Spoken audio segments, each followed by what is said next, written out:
누가복음 19장 28절에서 48절 말씀입니다. 오늘 본문의 내용은 예수님께서 예루살렘을 향하여 가시는 모습인데요. 그곳에 가셔서 자신이 왕임을 주장하십니다. 특별히 이제 예수님의 생애의 마지막 한 주간을 살펴보게 되는데, 먼저 오늘은 종려주일에 관한 사건이죠. 즉 고난의 첫날인 주일의 사건입니다. 28절, 예수님께서 이 말씀을 하시고 예루살렘을 향하여 앞서 가시더라. 예수님께서 여리고에서 이제 28km쯤 떨어져 있는 예루살렘을 향하여 앞으로 가시는 겁니다. 예루살렘은 십자가가 있는 곳이죠. 고난과 죽음이 앞에 있더라도 예수님은 피하지 아니하시고 앞으로 전진하십니다. 가만히 생각해 보면 그 마음이 얼마나 무겁고 때론 힘드시겠습니까? 그럼에도 그 길을 피하지 아니하시고 이제 올라가시는데요. 29절에 제자를 보냅니다. 30절, 너희는 맞은편 마을로 가라. 그리로 들어가면 아직 아무도 타보지 않은 나귀 새끼가 매여 있는 것을 보리니 풀어 끌고 오라 말씀하십니다. 예수님께서 예루살렘을 입성하실 때 왕의 모습으로 들어가시는데요. 정복자 왕처럼 말을 타지 않으시고 나귀 새끼를 타십니다. 이것은 구약의 스가랴 9장 9절의 예언을 성취하시기 위하여 예수님이 의도적으로 나귀 새끼를 타시는 것이죠.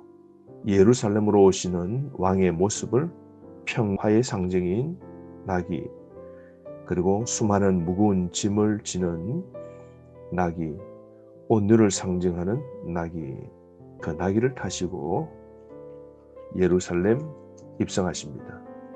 그러므로 예수님의 삶의 모습을 보여주고 계시죠. 예수님은 평화의 왕이시고 온유의 왕이시고 죄의 짐을 지고 인류의 구원을 위하여 봉사할 겸손과 평강의 왕으로 오심을 이렇게 보여주고 계시죠. 스가랴 9장 9절 말씀을 보시면 보라, 내 왕이 내게 임하시나니 그는 공의로우시며 구원을 베푸시며 겸손하여서 나귀를 타시나니 나귀의 작은 것 곧 나귀 새끼니라. 시온의 왕, 즉 다윗 혈통의 왕 메시아 예수님을 가르치고 있죠. 예수님의 임재로 이스라엘의 회복에 관한 예언인데요. 예수님이 이 땅에 오셔서 사역을 이루실 때에 평화를 가져올 겸손한 왕임을 스가랴 9장 9절 예언하고 있습니다. 메시아로서의 이 행위를 예수님이 나귀 새끼를 타시고 예루살렘 입성하시는 것이죠. 그러므로 예수님께서 진정한 구약에 예언된 메시아이심을 보여주고 계시죠. 그러면서 제자에게 부탁합니다. 만일 누가 너희에게 어찌하여 푸느냐 묻거든 말하기를 주가 서시겠다 하라. 31절 말씀 보십시오. 예수님은 자신을 친히 주라고 표현합니다. 나귀를 사용할 권리를 갖고 있는 주라고 매우 강력한 표현을 하시고 계십니다. 자신이 왕임을 신중히 드러내시죠. 32절 말씀, 보내심을 받은 자들이 가서 그 말씀하신 대로 만난지라 그럽니다. 제자들이 예수님의 그 명령에 순종하여서 그곳에 가서 나귀를 풀고 데려 올리고 그러죠. 여러분, 예수님의 명령에 묵묵히 순종하는 제자들 보십시오. 우리도 예수님의 명령 이해가 되지 아니할지라도 순종하는 이런 태도가 필요한 것이죠.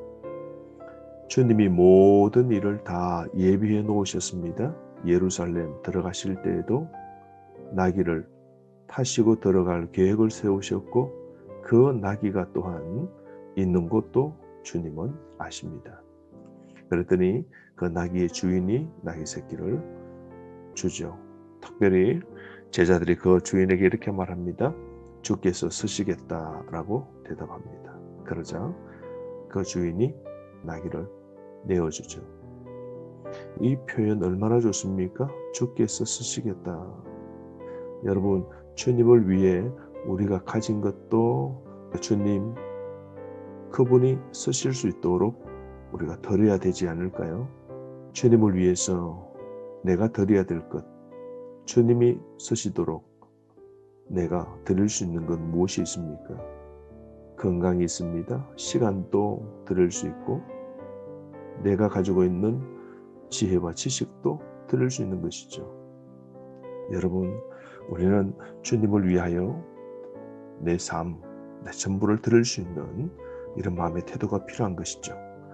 예수님이 나귀 새끼를 타시고 입성하시게 되는데요. 사람들이 겉옷을 길가에 펴게 됩니다. 왕으로 추대하며 경의를 표하는 행위를 보여주고 계시죠. 평화의 왕이 나귀를 타고 입성하십니다. 그럴 때 사람들이 예수님을 향하여 찬송합니다. 정말 예수님은 찬송 받으시기에 합당하신 주님이시지 않습니까? 예수님을 왕으로 사람들이 선포합니다. 구약의 지식이 있는 제자들이 나귀를 타신 모습을 보고 예루살렘 왕으로 오신 메시아 왕으로 환영하게 됩니다. 우리도 주가 왕이시다라고 알려야 되지 않겠습니까? 그리고 찬양해야 되지 않겠습니까? 우리가 어느 곳에서 일을 하든 무엇을 하든 주가 우리의 왕이다고, 주가 나의 왕이시라고 고백하고 찬양하고 알리는 삶 살아야 되는 겁니다. 이런 즐거움과 찬양이 울려나는 그 순간 예수님의 그 모습, 또 다른 하나의 모습을 볼 수 있는데요. 41절입니다. 예루살렘 성에 가까이 오사 성을 보시고 우십니다. 예수님이 비탄해 하시죠. 평화의 예수님, 예루살렘에서 배척당하심을 예수님은 아시는 겁니다. 42절 말씀에 너도 오늘 평화에 관한 일을 알았더라면 좋을 뻔하였거니와 지금 내 눈에 숨겨졌도다.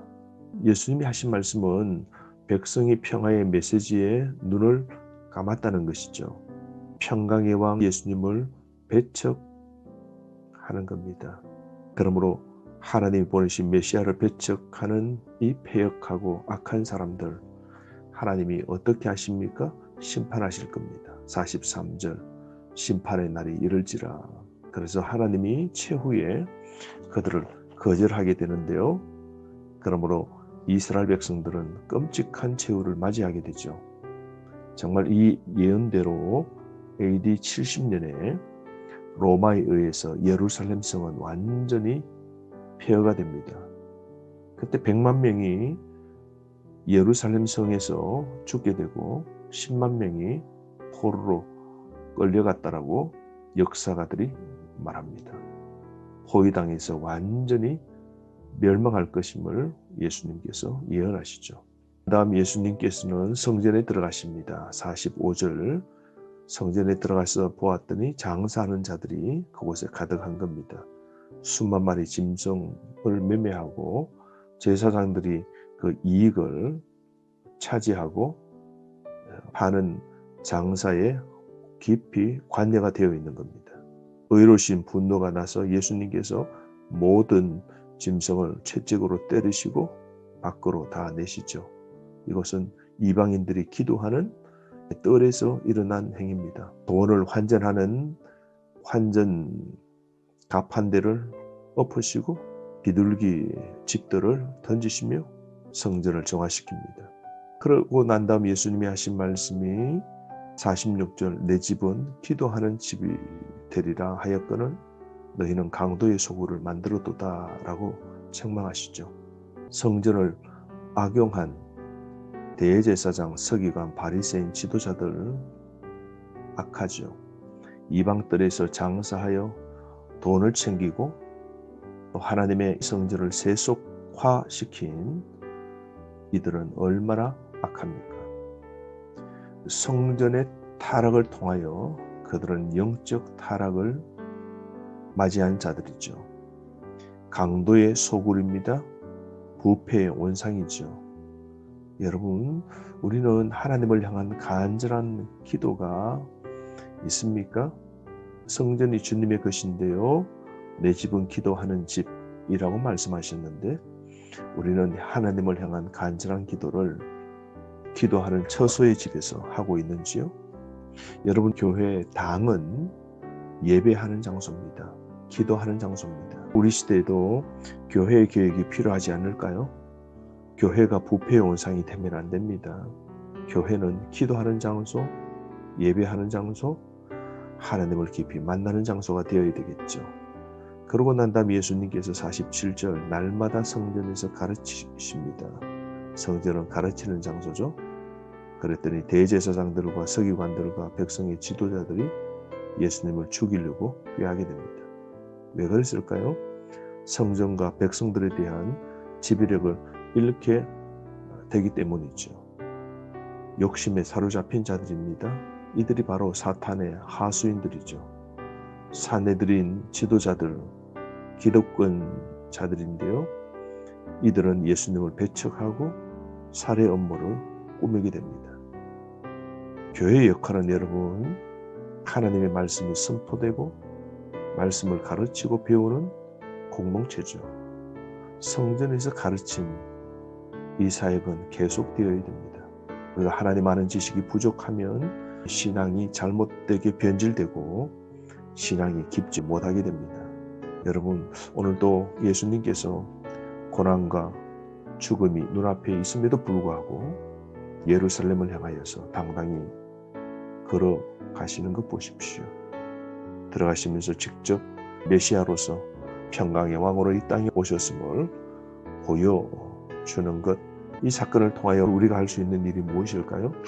하나님을 향하여 우리도 찬양합시다. 주 이름으로 오시는 왕, 하늘의 평강, 가장 높은 곳에서 영광이 되신 하나님을 찬양하는 삶을 오늘 하루 살아가기를 원합니다. 오늘도 내 마음의 성소, 거룩하고 깨끗하게 정화하고 청소하는 삶 살아가기를 바랍니다. 하루 말씀으로 승리하십시오.